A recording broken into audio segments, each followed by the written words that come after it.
A dead man's apology.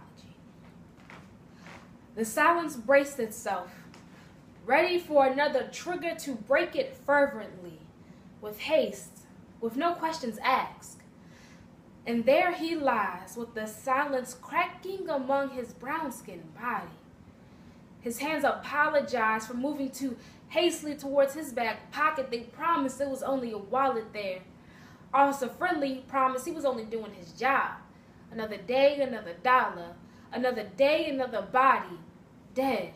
Another mother weeping, another family mourning, another funeral held, another crime ignored, another death forgotten, another apology a man's skin had to take the blame for. Hands up, don't shoot. No justice, no peace.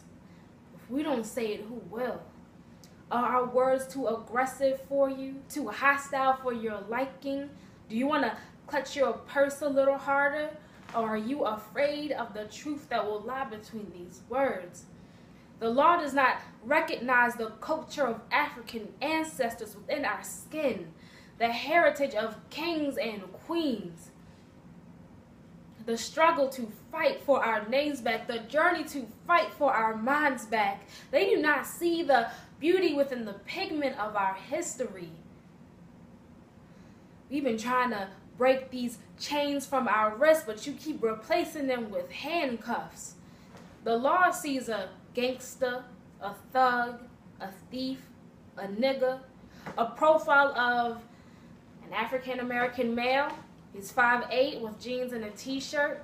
Be cautious, he is armed and dangerous. But the only thing he's ever been armed with was a book, and there's nothing more dangerous to a white man than a black man with an education. The law fears a black man on the rise. They see Malcolm X in the power of your glare. Feel Fred Hampton in the strength of your spirit. Hear Dr. Martin Luther King Jr. in the humility of your voice. So it's no wonder that many of our black men end up like them. And don't say it's not about race, not about color. All lives matter.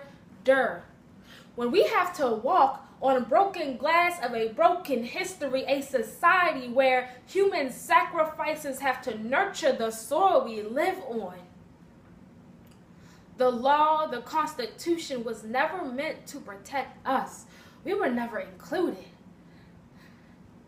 Rights were placed through the bloodshed of our ancestors, through the sacrificial offerings of their children. So, Black lives matter. So, Black cries matter. The tears of the mourning make this ground hard to stand on. Black bloodshed matters. The blood of the dead make these streets hard to walk on. And the weight of my fear is already enough. Enough is enough. These skies are gray now and can see Freddy in the clouds. There is too much smoke in the air to even see the light through.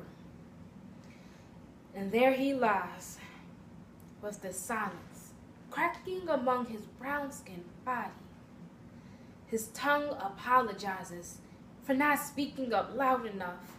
His words got caught in the barbed wiring of his teeth.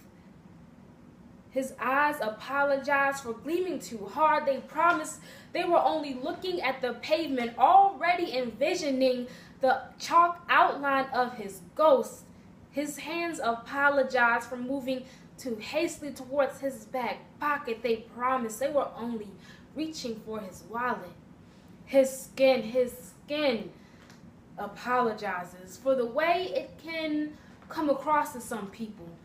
It knows it can be a little too aggressive, a little too fearful, a little too Marcus Garvey, a little too Angela Davis, a little too Huey P. Newton, Frederick Douglass, Sojourner Truth, Harriet Tubman, Malcolm X, Medgar Evans. A little too much beauty to be swallowed up all at once.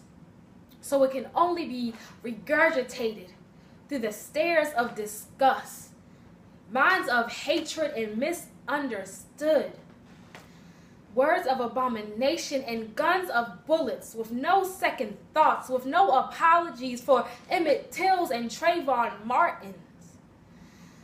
So for that, Skin apologizes. but the beauty of it does not. It refuses to say surrender. It refuses to please a color-favored society. It refuses to stay silent for any longer. But it will say, power to the people. We shall overcome. No weapon formed against us shall prosper. I'm educated and therefore I'm dangerous. You can arrest me too. It will say, I'm black and I'm proud. Therefore, we have nothing to apologize for. Thanks for listening.